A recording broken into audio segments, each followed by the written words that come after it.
ব্রিটেনে উচ্চ ঘর ভাড়ার চাপে সিটি সেন্টার ছাড়তে বাধ্য হচ্ছেন অনেকে। গত ৩ বছরে বাসা ভাড়ার খরচ উল্লেখযোগ্যভাবে বেড়ে যাওয়ায় এই প্রবণতা দেখা যাচ্ছে। বিবিসিকে এমনটাই জানিয়েছেন কিছু মানুষ। প্রপার্টি সংক্রান্ত পোর্টাল জুপলার নতুন তথ্য অনুযায়ী ব্রিটেনে প্রতিটি ঘরের বর্তমানে গড় মাসিক ভাড়া ১২৮৩ পাউন্ড। ভাড়া ঘরের উচ্চ চাহিদা এবং ঘরের সংকটই এই ভাড়া বৃদ্ধির পেছনে মূল কারণ।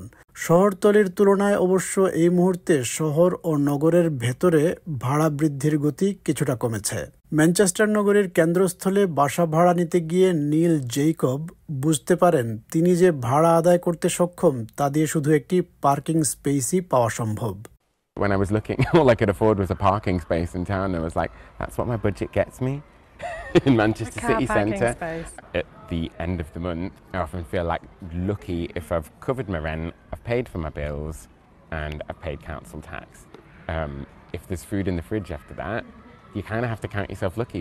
প্রপার্টি সংক্রান্ত পোর্টাল জুপলা জানিয়েছে গত ৩ বছরে ব্রিটেনে মাসিক বাসা ভাড়া গড়ে ২২১ পাউন্ড বেড়েছে। তবে জুপলা বলেছে শহরের কেন্দ্রে ভাড়া বৃদ্ধির হার কিছুটা কমেছে। Over the last 6 months, we have noticed that prices are coming down a little bit. A clever landlord would have to reduce the rent, and there's a lot of landlords in Manchester that need to do that. শহরের কেন্দ্রস্থলে ভাড়া বাসার চাহিদা কমেনি, তবে যত বেশি সুউচ্চ আবাসিক ভবন নির্মিত হচ্ছে ভাড়া তত কমে আসছে। এর মানে এই নয় যে ঘর ভাড়া সাশ্রয়ী পর্যায়ে নেমে এসেছে। বলা যায় শহরের কেন্দ্রে ঘর ভাড়া করা কিছুটা সহজ হয়েছে।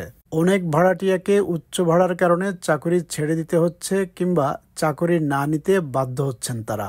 নেইসা কিলিন ডাবলিনে পড়াশোনা শেষে মিউজিক্যাল থিয়েটারে কাজ করছেন। তিনি ডাবলিনে একটি স্কুলে চাকরি নিতে চেয়েছিলেন, কিন্তু যা বেতন পেতেন তা দিয়ে ঘরের ভাড়া চলত না। I'm looking at having to move somewhere else because realistically I won't be able to keep up with this rent either, and that's the second time that's happened to me and I'm 26. Leeds, ডান্ডি ও লন্ডনের কিছু অংশে ভাড়া গত বছরের তুলনায় কমেছে, তবে বড় শহরের আশেপাশের অপেক্ষাকৃত সস্তা এলাকাগুলোতে ভাড়া এখনও দ্রুত বাড়ছে। স্টার্লিং শহরের বাসিন্দা স্টেফানিয়া বলেন তিনি কোনো বিলাসবহুল বাড়ি চান না, কেবল সাধ্যের মধ্যে ছোট্ট একটি বাড়ি চান যাতে সন্তানদের নিয়ে বসবাস করতে পারেন। People have been priced out of areas like this in Manchester, so they're moving further to try and make their money go further. In the past, I found it to be quite easy, reasonable, affordable. It was really shocking and discouraging because I thought I make a decent salary for a single mother. And I just thought, how can anybody, even like a 2-family home, how can anybody afford this? ঘর ভাড়া ও গৃহঋণের কিস্তি বাড়লেও জুপলা বলছে বাড়ির দাম মোটামুটি স্থিতিশীল আছে। গত ৩ বছরে বেড়েছে মাত্র ৪%। বাড়ির দামের এই ধীরগতি ফার্স্ট টাইম বায়ারদের জন্য সুখবর, কিন্তু উচ্চ ঘর ভাড়া পরিশোধের পাশাপাশি ডিপোজিটের জন্য অর্থ সঞ্চয় করা একটি কঠিন কাজ। Normally that'd be good news for tenants, but not at the moment, because trying to save up for a deposit right now at the same time as paying really high rent means it's too much of a barrier for most people. I don't know anyone who's planning to buy a house or even talks about buying a house. It's just not in our scope.